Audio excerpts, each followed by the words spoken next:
साथियों नमस्कार। स्वागत है आप सभी का अपना यूट्यूब चैनल आइकॉनिक एक्सपीरियंस पे।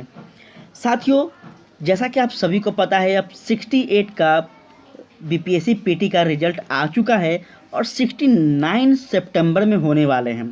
उसी को ध्यान में रखकर साथियों, हम आपके लिए बिहार स्पेशल का क्लास लाए हैं। सुबह में आधुनिक भारत का इतिहास का बहुत ही अच्छे ढंग से क्लास चल रहा है साथियों, और साथ ही हम आपको बिहार स्पेशल का भी क्लास लाए हैं। तो इसको लाने का मकसद यही था साथियों कि जिस तरह से हम लोग आधुनिक भारत का इतिहास पढ़ रहे हैं, उसी के साथ साथ हम लोग बिहार का भी इतिहास पढ़ेंगे तो हम सभी को अच्छा से समझ में आने वाला है। ठीक है, आप सबको अच्छा से समझ में आएगा, यही उद्देश्य था मेरा, इसीलिए हम बिहार स्पेशल को लाए हैं। उम्मीद करते कि यह भी सेशन आप सभी को बहुत ज़्यादा अच्छा लगेगा और आप सब बहुत ज़्यादा प्यार देंगे। तो साथियों चलिए स्टार्ट करते हैं अपने बिहार सेशन को आज से। तो साथियों यहाँ ध्यान दीजिएगा, बिहार स्पेशल में हम लोग क्या क्या पढ़ने वाले हैं, एक थोड़ा सा हम लोग विषय सूची के माध्यम से समझ लेते हैं। तो यहाँ ध्यान दीजिएगा साथियों, सबसे पहले बिहार की सामान्य परिचय को हम लोग अध्ययन करेंगे आज की क्लास में। उसके बाद हम लोग बिहार का इतिहास पढ़ेंगे, जिसमें प्राचीन, मध्यकाल और आधुनिक को पढ़ेंगे। फिर बिहार का भूगोल पढ़ेंगे साथियों, जिसमें बिहार का भौतिक विभाजन, जलवायु और अफवाह तंत्र, जो कि सभी इम्पॉर्टेंट हैं। इसी तरह से हम लोग बिहार की अर्थव्यवस्था को पढ़ेंगे, जिसमें कृषि, पशुपालन, खनिज, ऊर्जा, उद्योग होंगे। उसके बाद साथियों पर्यटन स्थल पढ़ेंगे बिहार का, और बिहार की जनगणना को पढ़ेंगे। फिर साथियों बिहार की राज्य व्यवस्था में हम लोग राज्यपाल, विधान परिषद, विधानसभा, मुख्यमंत्री, ये सभी हम लोग अध्ययन करेंगे। तो बहुत ही आपको मज़ा आएगा साथियों इस सेशन में। पूरा हम लोग टॉपिक वाइज बहुत ही अच्छे ढंग से पढ़ेंगे। ठीक है, तो आप लोग से उम्मीद करते हैं कि आप लोग पूरा इस सेशन में बने रहेंगे और अधिक से अधिक लोगों तक इसको पहुंचाएंगे, अधिक से अधिक साथियों तक, अधिक से अधिक बीपीएससी एस्पिरेंट तक इसे शेयर करेंगे। बिहार की कला और संस्कृति को भी हम लोग पढ़ेंगे साथियों, जो कि पीटी और मेंस दोनों के लिए इम्पोर्टेंट है। साथियों याद रखिएगा, यह पीटी और मेंस दोनों के लिए क्लासेस होगा, क्योंकि आपको जो भी पढ़ाएंगे वो ना पीटी सिर्फ मेंस के लिए भी बहुत ही इंपॉर्टेंट होगा साथियों। हम जो भी क्लास लाते हैं वो इसी के ध्यान में रखकर लाते हैं कि किसी भी साथी को दोबारा कोई टॉपिक जल्दी ना पढ़ना पड़े। ठीक है, तो चलिए स्टार्ट करते हैं साथियों आज का ये सेशन। अगर आप चैनल पे नए हैं तो प्लीज़ चैनल को सब्सक्राइब कर लें। यहाँ पे कंटेंट में कोई भी कमी नहीं की जाती है, जो भी कंटेंट मिलेगा बेहतर से बेहतर मिलेगा। ठीक है साथियों, तो आज हम लोग सामान्य परिचय करने वाले हैं बिहार का। उसमें सबसे पहले साथियों हम लोग जानेंगे कि बिहार शब्द का उत्पत्ति कहाँ से हुआ है, बिहार का नामकरण बिहार ही क्यों पड़ा है, इसका बारे में हम लोग अध्ययन करने वाले हैं। तो सबसे पहले साथियों थोड़ा सा हम आपको पृष्ठभूमि बताने का प्रयास करेंगे। ठीक है, यहाँ पे ध्यान बिल्कुल अभी मत दीजिए, थोड़ा सा कहानी को समझिएगा, कॉपी पेन लेकर जरूर बैठिएगा साथियों, हम बार बार बोलते हैं। देखिए, सबसे पहले बिहार का नामकरण कहाँ पड़ा है, तो वैदिक साहित्य में बिहार शब्द का सबसे पहले उल्लेख मिलता है। ठीक है साथियों, याद रखिएगा, सर्वप्रथम ऋग्वेद में क्या होता है साथियों, बिहार का क्या मिलता है, बिहार प्रदेश के नाम से जाना जाता है। ठीक है, बिहार प्रदेश को किस नाम से जाना जाता है अगर आपसे पूछा जाए ऋग्वेदिक में, तो याद रखिएगा साथियों कीकट नाम से जाना जाता है। कहीं पे लिखते चलेंगे कीकट। ठीक है, कीकट नाम से किस वेद में जाना जाता है साथियों, तो ऋग्वेदिक काल में, ऋग्वेदिक में जाना जाता है। इस चीज़ को याद रखिएगा।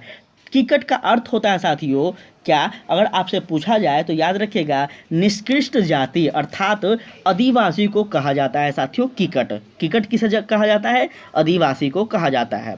यह हो गया ऋग्वेदिक का। अब अथर्ववेद में अगर बात की जाए साथियों कि अथर्ववेद में ऋग की बिहार का उल्लेख कहाँ मिलता है, तो अथर्ववेद में साथियों बिहार शब्द का प्रथम उल्लेख मिलता है। इस चीज़ को ध्यान में रखेंगे।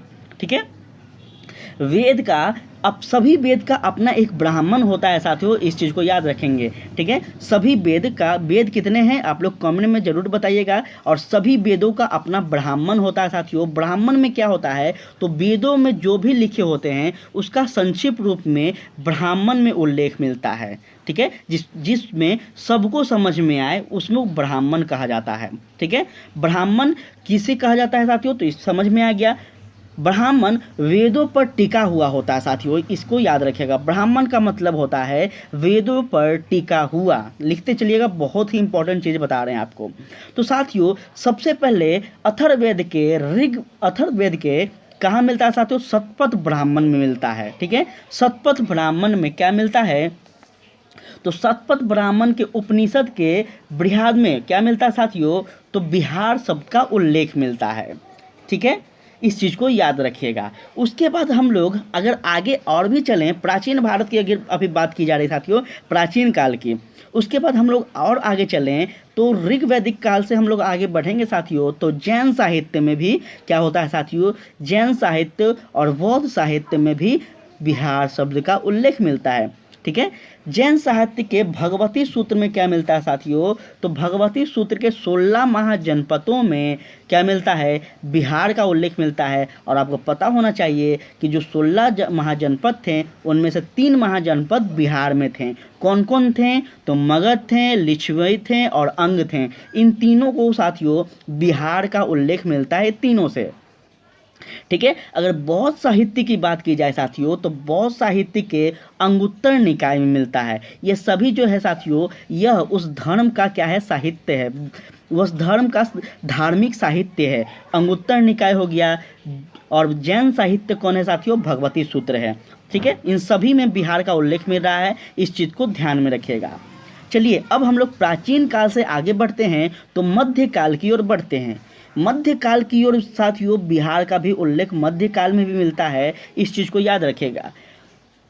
मध्यकाल में अगर आपसे पूछा जाए कि मध्यकाल में बिहार का उल्लेख कहाँ से मिलता है तो याद रखिएगा साथियों, मिनहाज उस सिराज की पुस्तक तबकात-ए नासरी से मिलता है। बहुत ही इंपॉर्टेंट बात बता रहे हैं, याद रखिएगा। मिनहाज उस सिराज की पुस्तक तबकात-ए नासरी में बिहार शब्द का उल्लेख मिलता है। ठीक है साथियों, इस चीज़ को याद रखिएगा यहाँ। और इसी पुस्तक से साथियों सल्तनत कालीन का भी उल्लेख मिलता है। ठीक है, जो कि बिहार में आगमन इनका होता है। अगर आगे बात किया जाए साथियों तो आगे और भी कुछ इन्फॉर्मेशन है, ध्यान में रखिएगा।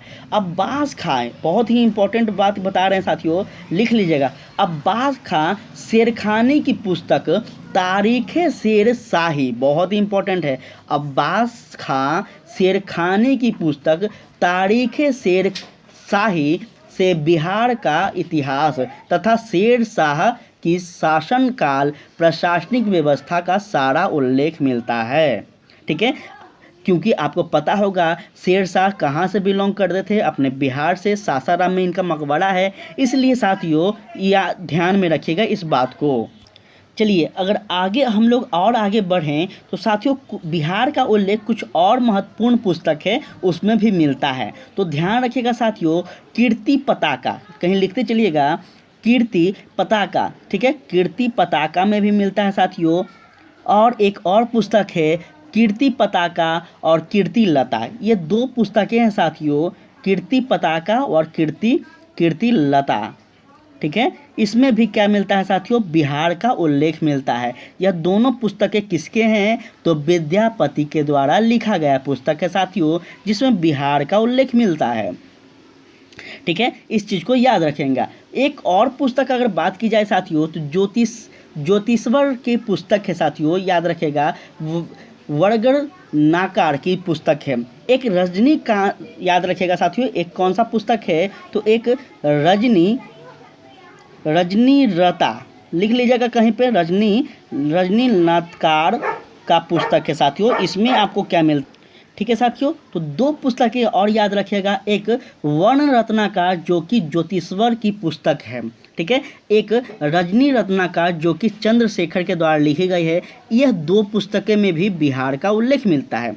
कुल इतना ही पुस्तक था साथियों जो बिहार का उल्लेख मिलता है, और बीपीएससी में अभी तक इससे ज़्यादा नहीं पूछा गया है। इसमें 100% हम आपको बता सकते हैं।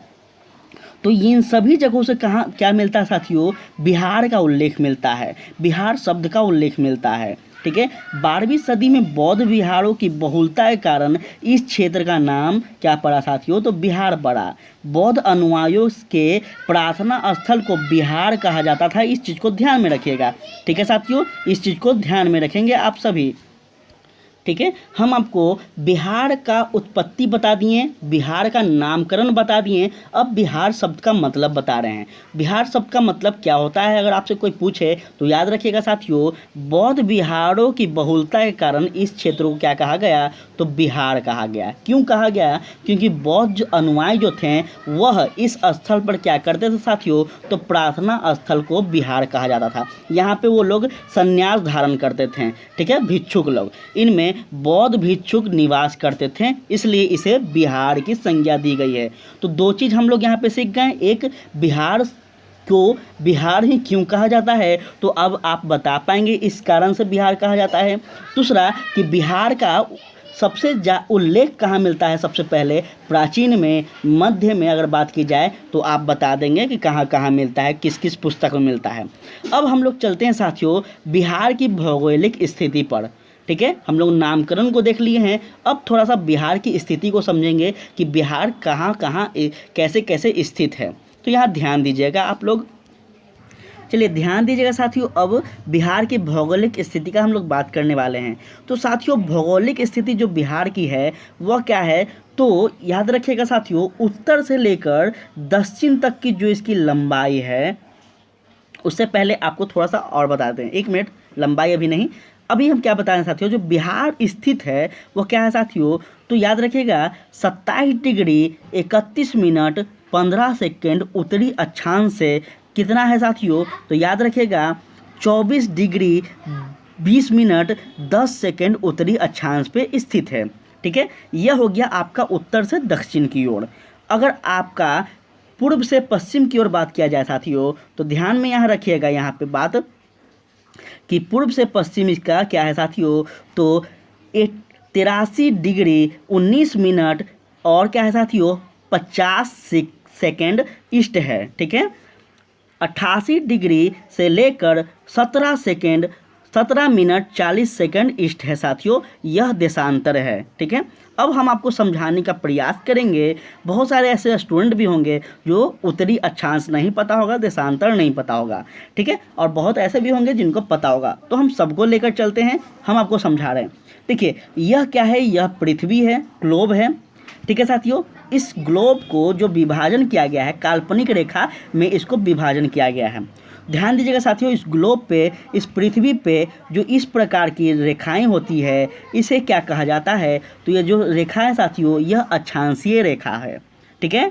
और इस प्रकार का जो खड़ा खड़ा रेखा होता है साथियों, यह देशांतरीय रेखा होता है, ठीक है। तो जो यहाँ ऐसे गया हुआ साथियों, यह देशांतरीय रेखा है, जो ऐसे गया हुआ है यह अक्षांशीय रेखा है।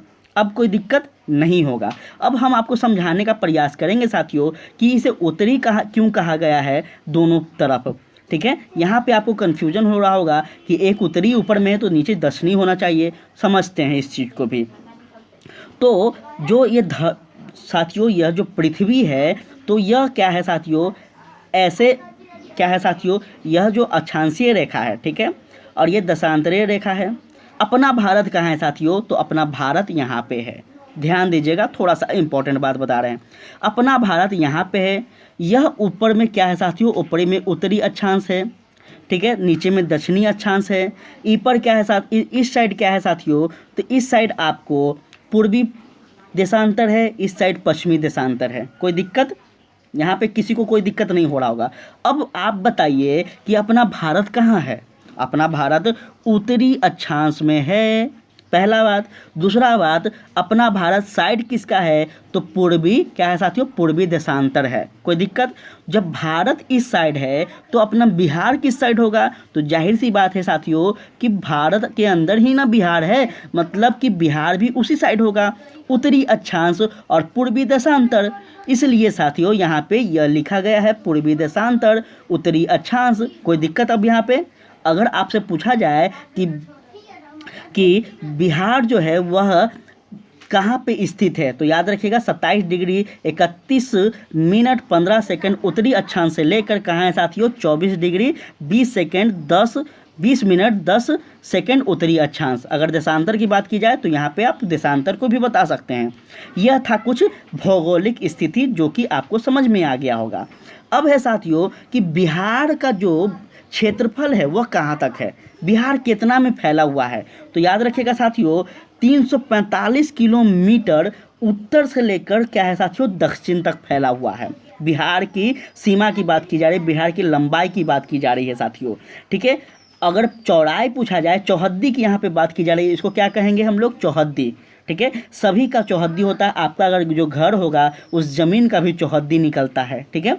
तो अपना बिहार का साथियों चौहद्दी है क्या, तो उत्तर से लेकर दक्षिण तक 345 किलोमीटर और साथियों पूर्व से लेकर पश्चिम तक 483 किलोमीटर है, ठीक है। इतना में अपना बिहार फैला हुआ है। किसी को भी कोई दिक्कत हो रहा हो तो आप लोग ज़रूर कमेंट करके बताइएगा। 100% प्रयास रहेगा कि हम आपको समझा पाएँ।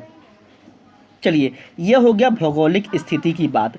अब हम लोग समझेंगे साथियों इसकी स्थापना के बारे में, बिहार की स्थापना के बारे में हम लोग समझेंगे। तो ध्यान दीजिएगा साथियों 12 दिसंबर 1911 ईस्वी को दिल्ली दरबार में सबसे पहले क्या होता है, तो साथियों क्या होता है, तो बिहार को पृथक प्रांत बनाने की घोषणा की जाती है।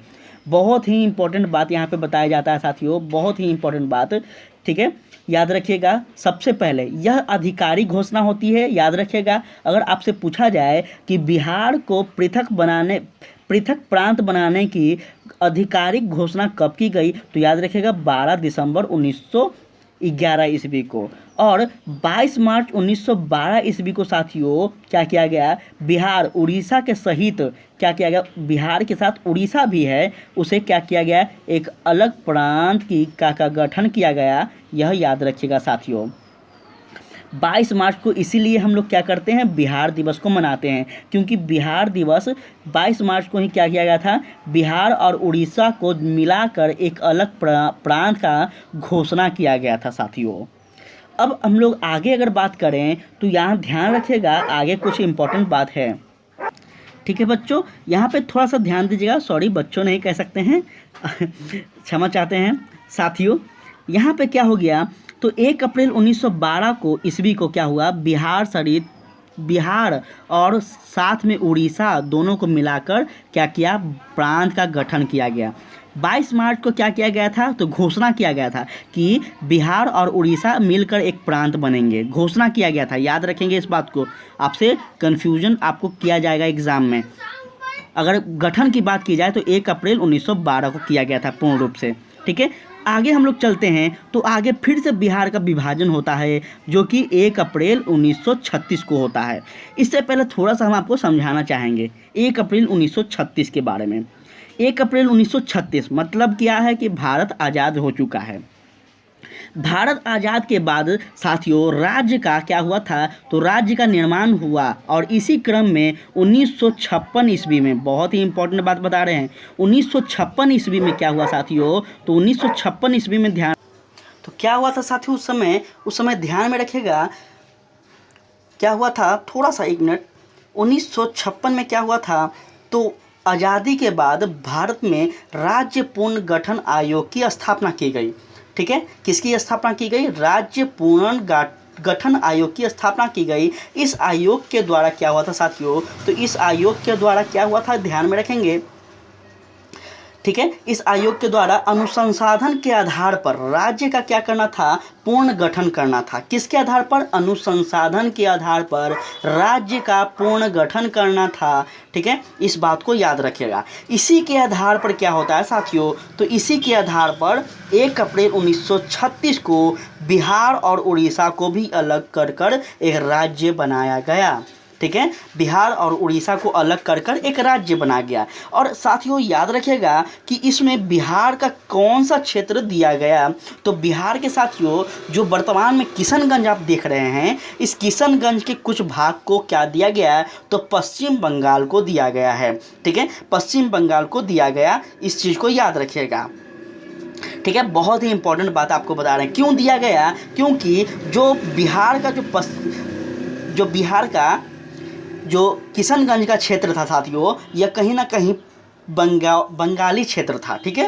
बंगला वहाँ पे भाषा थी साथियों, इसलिए उस क्षेत्र को बंगाल को सौंप दिया गया है। इसी राज्य पुनर्गठन आयोग के तहत, क्षमा चाहूँगा थोड़ा सा आज थोड़ा तबीयत ठीक नहीं है, समझिएगा बात को, बहुत इंपॉर्टेंट बात समझा रहे हैं। उसी के कुछ वर्षों के बाद फिर से आता है साथियों, और 15 नवंबर 2000 ईस्वी को क्या होता है साथियों, तो बिहार का अंतिम रूप से फिर से विभाजन किया जाता है। और इसमें क्या किया जाता है तो साथियों, एक बिहार के दक्षिणी भूभाग से क्या किया जाता है, भूभाग को निकालकर एक झारखंड राज्य का नाम दिया जाता है, जिसमें कितना प्रतिशत दिया जाता है साथियों, तो 46% भूभाग के साथ क्या किया जाता है, बिहार का 28वां, सॉरी साथियों थोड़ा सा यहाँ पे ध्यान दीजिएगा, बिहार का अगर आपसे पूछा जाए कि बिहार का जो कितना भूभाग झारखंड को दिया गया, तो याद रखिएगा 46% भूभाग बिहार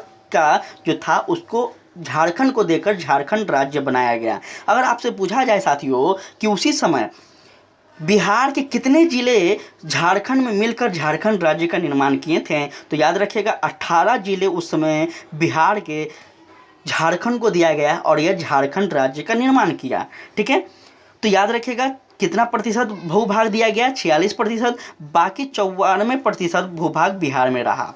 ठीक है, जो यह प्रतिशत था साथियों, यह जो भी था यह खनिज संसाधन था, खनिज से भरा हुआ था, और यह दक्षिणी भाग का बहुत ही ज़्यादा बिहार का खनिज संपदा राज्य था, जिला था, जो कि बिहार को दिया गया। यह इम्पोर्टेंट बात आपको बताया गया है। इससे ज़्यादा उम्मीद करते हैं कहीं भी आपको नहीं मिलेगा, याद रखिएगा। ठीक है, इस चीज़ को ध्यान में रखिएगा साथियों। और झारखंड का जब निर्माण हुआ तो यह 28वां राज्य बना था, इस चीज़ को याद रखिएगा आप। ठीक है, झारखंड केमा राज्य था, भारत का 28वां राज्य यह था। चलिए अब आगे हम लोग बात करते हैं। तो आगे जो हम लोग ऊपर सीखे हैं, जो समझे हैं, उसी को हम लोग थोड़ा सा यहाँ पे समझते हैं फटाफट। बिहार स्थापना दिवस कब मनाया जाता है, तो 22 मार्च, अभी जस्ट हम लोग ऊपर देखे हैं। इसका क्षेत्रफल अगर बात किया जाए साथियों कि बिहार का क्षेत्रफल कितना है, तो याद रखिएगा 94,163 वर्ग किलोमीटर पूरा बिहार का क्षेत्रफल है। ठीक है, भारत के कुल क्षेत्रफल का कितना प्रतिशत भाग है साथियों, तो 2.86% है। पूरे भारत का जो भूभाग का अगर क्षेत्रफल निकाला जाए तो पूरे भारत का 2.86% क्या है साथियों, बिहार का भूभाग है। कोई दिक्कत किसी को हो रहा होगा तो प्लीज़ आप लोग बताइएगा साथियों। याद रखिएगा कि भारत का 12वां क्या है साथियों, 12वां सबसे बड़ा राज्य है कौन, बिहार। क्षेत्रफल के अनुसार यह बात की जा रही है। ठीक है, क्षेत्रफल के अनुसार अगर भारत में सबसे बड़ा राज्य बात की जाए तो याद रखिएगा साथियों वह कौन सा है, तो आपका बिहार हो जाएगा। ठीक है, इस चीज़ को ध्यान में रखिएगा आप लोग। चलिए आगे हम लोग बात करते हैं। तो आगे और भी कुछ इन्फॉर्मेशन है, उसको ध्यान में रखिएगा। चलिए यहाँ पे देखिए साथियों कि बिहार की कुल जनसंख्या कितनी है, तो याद रखिएगा 10,40,99,452 क्या है साथियों, बिहार की जनगणना 2011 के अनुसार इतना जनसंख्या है। इससे कई ज़्यादा बढ़ गए होंगे, लेकिन हम लोगों को 2011 के जनगणना के अनुसार ही पढ़ना है, जब तक कि 2023 में नया क्या हो रहा है साथियों, नया जनगणना आने वाला है, नया डाटा आने वाला है। जब तक ये नहीं आ जाता है तब तक हम सभी को यही डाटा के काम चलाना है, यही डाटा पे हम सबसे सवाल पूछे जाएंगे। आगे है कि भारत के कुल जनसंख्या का कितना प्रतिशत भाग बिहार में निवास करता है साथियों, तो याद रखिएगा 8.60% भाग जो है वह बिहार में निवास करता है।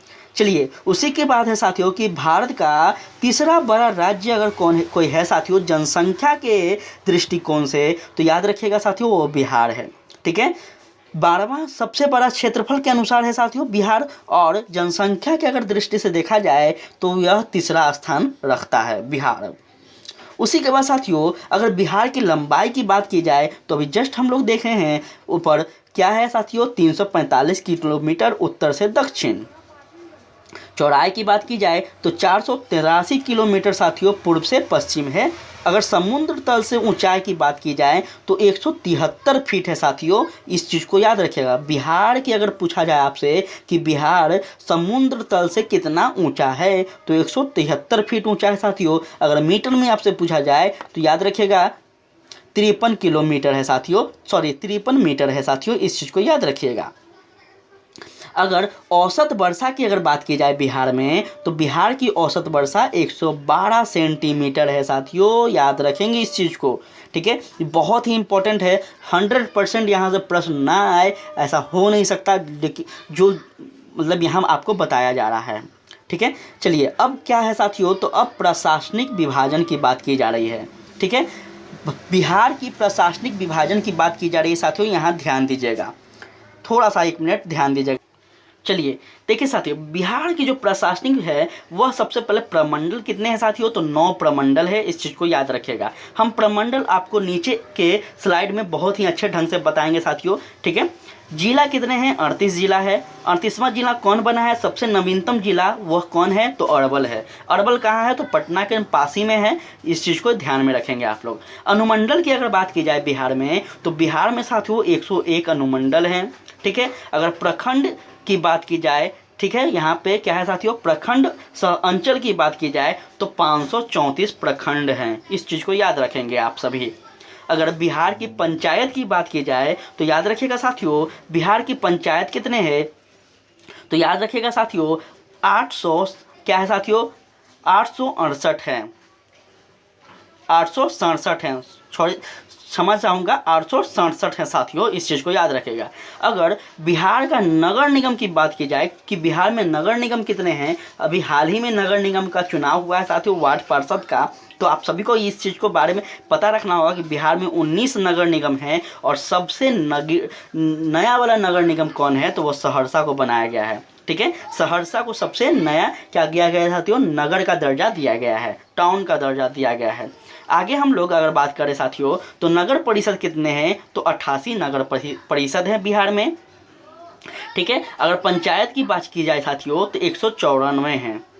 ठीक है, 194 क्या है, पंचायत हैं, नगर पंचायत हैं साथियों। इस चीज़ को बहुत ही ध्यान में आप लोग रखिएगा, क्योंकि जब आप प्रशासनिक अधिकारी बनेंगे, जब आप ऑफिसर बनेंगे, तो आपको इसी के अंतर्गत अपना क्या करना है साथियों, अपना कार्य करना है। ठीक है, तो इस चीज़ को ध्यान में आप सभी रखेंगे। चलिए आगे हम लोग बात करें साथियों, तो बिहार की विधायिका बहुत ही इंपॉर्टेंट है, यहाँ पे थोड़ा ध्यान दीजिएगा, बिहार की विधायिका की बात की जा रही है। तो ध्यान दीजिएगा यहाँ पे कि पुलिस जिला, अगर बिहार की विधायिका के अंतर्गत बात की जाए तो पुलिस जिला बिहार में कितने हैं साथियों, 40 हैं। ठीक है, पहले क्या था, 38 जिलों के 38 थे, तो 38 और 2 कौन बढ़ाया गया है, तो याद रखेंगे साथियों 2 जो है वह क्या है, एक बगहा है और एक नवगछिया है, यह 2 पुलिस जिला हैं, इसको बढ़ाकर क्या किया गया है, तो 40 कर दिया गया है, यह पहले 38 थे। बिहार विधानमंडल का अगर बात किया जाए साथियों, तो याद रखिएगा ये 2 सदनीय हैं। हम जब आप पॉलिटी हम आपको पढ़ाएंगे तब आपको हम बताएंगे द्विसदनीय क्या होते हैं, एक सदनीय क्या होते हैं, तो इसको ध्यान में रखिएगा, ये बहुत ही इंपॉर्टेंट है। बहुत सारे भारत के बहुत सारे ऐसे क्षेत्र हैं साथियों जहाँ पे आपको एक सदनीय व्यवस्था दिखेंगी, लेकिन बिहार की अगर बात की जाए कुछ और भी क्षेत्र हैं साथियों जिसकी अगर बात की जाए तो यहाँ उन क्षेत्रों में द्विसदनीय दिखते हैं, एक विधान परिषद और एक विधानसभा। ठीक है, ध्यान में रखिएगा। विधानसभा सीटों की अगर संख्या की बात की जाए तो 243 है, इस चीज़ को याद रखिएगा बिहार की। ठीक है, विधान परिषद सीटों की अगर बात की जाए तो वह 75 है साथियों। लोकसभा सीटों की संख्या की अगर बात की जाए बिहार में तो 40 है, और राज्यसभा सीटों की अगर संख्या की बात की जाए तो वह 16 है साथियों, इस चीज़ को याद रखिएगा, बहुत ही इंपॉर्टेंट है। विधानसभा में कुल आरक्षित सीटें कितनी हैं साथियों, तो याद रखिएगा कितने हैं, 40 हैं, यह बहुत ही इंपॉर्टेंट है साथियों। जिसमें से अनुसूचित जाति के लिए अगर बात की जाए तो अनुसूचित जाति के लिए कितने हैं, तो 38 सीट आरक्षित है। अनुसूचित जनजाति के लिए 2 सीट आरक्षित है, कहाँ पे, कटोरिया में याद रखिएगा और मनिहारी में, यह 2 सीट आरक्षित है, किसके लिए, SC ST के लिए, और यह 38 सीट SC के लिए। ठीक है, लोकसभा में अनुसूचित जाति हेतु आरक्षित सीट कितने हैं साथियों, तो 6 है। कौन कौन सा है, तो गोपालगंज है, हाजीपुर है, समस्तीपुर है, जमुई है, गया है और सासाराम है। ठीक है, बहुत ही डिटेल में हम आपको बता रहे हैं, यकीन मानिएगा बहुत ही डिटेल में बता रहे हैं आपको। चलिए उसके बाद साथियों राज्य की अगर चौहद्दी सीमा की बात की जाए तो हम लोग ऊपर चौहद्दी की बात कर लिए हैं, फिर भी आप समझिएगा कि राज्य की चौहद्दी, तो याद रखिएगा साथियों जो उत्तर में है, बिहार राज्य का उत्तर में जो सीमा है वह क्या है, तो अंतर्राष्ट्रीय सीमा झांसा करता है। कौन है साथियों, तो नेपाल देश से सीमा झांसा करता है बिहार। ठीक है साथियों। नेपाल से सीमा झांसा करने वाला बिहार का कौन कौन सा जिला है, तो याद रखिएगा 7 जिला है साथियों। कौन कौन? पश्चिम चंपारण, पूर्वी चंपारण, सीतामढ़ी, मधुबनी, सुपौल, अररिया, किशनगंज। ये 7 जिले हैं साथियों, जो क्या है साथियों, तो बिहार का ये 7 जिला हैं जो कि क्या करता है, अंतर्राष्ट्रीय सीमा झांसा करता है नेपाल के साथ। अगर दक्षिण में बात की जाए तो बिहार दक्षिण में झारखंड के साथ सीमा झांसा करता है। इसके साथ कितने राज्य सटे हुए हैं, तो 8 राज्य, कितने जिले सटे हुए हैं, तो 8 जिले सटे हुए हैं साथियों। कौन कौन है सिर, तो रोहतास है, औरंगाबाद, गया, नवादा, जमुई, बांका, भागलपुर एवं कटिहार है साथियों। इस चीज़ को याद रखिएगा, ठीक है। उसी का अगर बात हम लोग करें तो पूर्व में अगर बात की जाए, बिहार के पूर्व की अगर बात की जाए तो पूर्व में पश्चिम बंगाल है, ठीक है। पूर्व में क्या है, तो पश्चिम बंगाल है। पश्चिम बंगाल को पश्चिम में ना समझ लेंगे, यह पूर्व में है, इस चीज़ को ध्यान में रखिएगा आप लोग। इससे 3 जिले सटे हुए हैं, कौन कौन? किशनगंज, पूर्णिया एवं कटिहार, ठीक है। इस चीज़ को ध्यान में रखिएगा। उसके बाद साथियों बिहार के अगर पश्चिमी भाग की बात की जाए तो यह उत्तर प्रदेश राज्य से सीमा झांसा करता है, ठीक है। इसमें 8 जिले इसमें भी हैं, कौन कौन? रोहतास, कैमूर, बक्सर, भोजपुर, सारण, सिवान, गोपालगंज, पश्चिम चंपारण है साथियों। इस चीज़ को ध्यान में रखिएगा। अगर हम लोग राजकीय प्रतीक की अगर बात किया जाए साथियों, तो कुछ राजकीय प्रतीक है यहाँ पे, उसको ध्यान में रखिएगा आप सभी। देखिए, राजकीय चिन्ह की अगर बात की जाए तो वो क्या है, बिहार का बौद्धिक वृक्ष है। प्रथम राजकीय भाषा की अगर बात की जाए तो वो क्या है साथियों, हिंदी है। अगर द्वितीय राजकीय भाषा की बात की जाए तो वह उर्दू है। राजकीय वृक्ष की अगर बात की जाए तो वह पीपल है। राजकीय पुष्प की बात की जाए तो गेंदा है। राजकीय पशु की बात की जाए तो वह बैल है साथियों। और 2013 से पूर्व यह क्या था साथियों, तो रीछ था। 2013 के बाद यह बैल को राजकीय पशु में क्या बनाया गया, राजकीय पशु का दर्जा दिया गया है। यह अपडेट नया है, बहुत ही इंपॉर्टेंट है, याद रखिएगा। राजकीय पक्षी गौरैया है। 2013 से पूर्व क्या था साथियों, तो फाख्ता था। इस चीज़ को याद रखेंगे। राजकीय मछली अगर बात की जाए तो कौन सा है, मांगुर, बहुत ही इंपॉर्टेंट है। मांगुर मछली जो है वह अपने बिहार की राजकीय मछली है। चलिए, बिहार राज्य का गीत की अगर बात की जाए साथियों, तो बिहार राज्य का जो गीत है वह कौन सा गीत है, तो मेरे भात के कंठहार तुझको सत सत वदन बिहार। यह क्या है साथियों, तो यह बिहार का, ठीक है साथियों। तो इस चीज़ को याद रखिएगा, बिहार का गीत क्या है, इस चीज़ को याद रखिएगा। अगर बात की जाए कि बिहार जो गीत है, इस गीतकार कौन है, इसके गीत किसने गीत को गाया है, तो सत्यनारायण के द्वारा इस गीत को गाया गया है। संगीतकार कौन है साथियों, तो हरि प्रसाद चौरसिया और शिव कुमार शर्मा है। इस चीज़ को याद रखिएगा। इस गीत को मान्यता कब मिली, बिहार का राजकीय गीत का मान्यता कब मिला है, तो वर्ष 2012 में मिला है, ठीक है। यह आप लोग याद रखिएगा। बिहार राज्य का प्रार्थना गीत अगर आपसे पूछाता है तो याद रखिएगा साथियों, बिहार राज्य का प्रार्थना गीत कौन सा है, तो मेरी रफ्तार पर सूरज की किरण नाज करे। यह क्या है साथियों, तो यह आपका बिहार का प्रार्थना गीत है। बहुत ही डिटेल आपको बताया जा रहा है। प्लीज़ आपसे रिक्वेस्ट है कि चैनल को लाइक करें, शेयर करें अगर अच्छा लग रहा हो तो। साथियों, प्रखंड एवं संबंधित जिले, अभी हम ऊपर बताया था कि आपको प्रखंड के बारे में थोड़ा विस्तार से बताएंगे। तो साथियों आपको पता होना चाहिए, अभी ऊपर हम बताए हैं कि प्रखंड कितने हैं, तो 9 हैं। अब इन 9 प्रखंडों में भी पूरा बिहार का जो जिला है वो कैसे कैसे बटा हुआ है, तो ध्यान दीजिएगा। सबसे पहला प्रखंड सारण है साथियों, जिसमें 3 जिले हैं। कौन कौन, सारण, सिवान एवं गोपालगंज। याद रखिएगा, बहुत ही इंपॉर्टेंट बात बता रहे हैं आपको। उसके बाद तिरहुत प्रखंड आते हैं, जिसमें 6 जिले हैं साथियों। जो कौन कौन है, तो पश्चिम चंपारण, पूर्वी चंपारण, मुजफ्फरपुर, वैशाली, सीतामढ़ी और शिवहर। उसके बाद तीसरा प्रखंड दरभंगा प्रखंड आता है साथियों, जिसमें 3 जिले हैं, मधुबनी, दरभंगा एवं समस्तीपुर। उसके बाद कोसी आता है, जिसमें 3 हैं, क्या कौन कौन है, सहरसा, सुपौल, मधेपुरा। उसके बाद आपका पूर्णिया प्रखंड आता है, जिसमें 4 जिले हैं, अररिया, किशनगंज, पूर्णिया, कटिहार, ठीक है। उसके बाद पटना आता है, जिसमें 6 जिले हैं, क्योंकि पटना राजधानी है, थोड़ा बड़ा है, इसलिए याद रखिएगा। पटना में कौन कौन जिले आते हैं, पटना प्रमंडल में, तो पटना, नालंदा, भोजपुर, बक्सर, कैमूर और रोहतास। इस चीज़ को याद रखिएगा। मगध की अगर बात की जाए साथियों, तो मगध में 5 जिले आते हैं, गया, औरंगाबाद, नवादा, जहानाबाद और अरवल, ठीक है, इस चीज़ को याद रखिएगा। आगे हम लोग बढ़ें तो मुंगेर जो कि है वो उसमें 6 जिले आते हैं साथियों। मुंगेर, जमुई, लखीसराय, शेखपुरा, बेगूसराय और खगड़िया, यह 6 जिले आते हैं। उसके बाद अंतिम जो प्रमंडल है साथियों, प्रखंड है, ठीक है, सॉरी प्रमंडल है साथियों। इसमें कितने हैं तो 2 प्रमंडल है। अंतिम प्रमंडल भागलपुर है, जिसमें भागलपुर और बांका है। पूरा यह 9 प्रमंडल है साथियों, और इसमें अलग अलग जिला पूरा बांटा गया है। इतने प्रमंडल में बिहार में काम होता है, ठीक है। इन सारे को आप लोग याद रखिएगा। प्रमंडल और आपसे जिला पूछ लिया जाए तो आप कंफ्यूज मत होइएगा। आप एक मैप बना लीजिएगा, उस मैप में प्रमंडल और उसके अंतर्गत जो जो जिला आते हैं उसको बना लीजिएगा, याद रहेगा।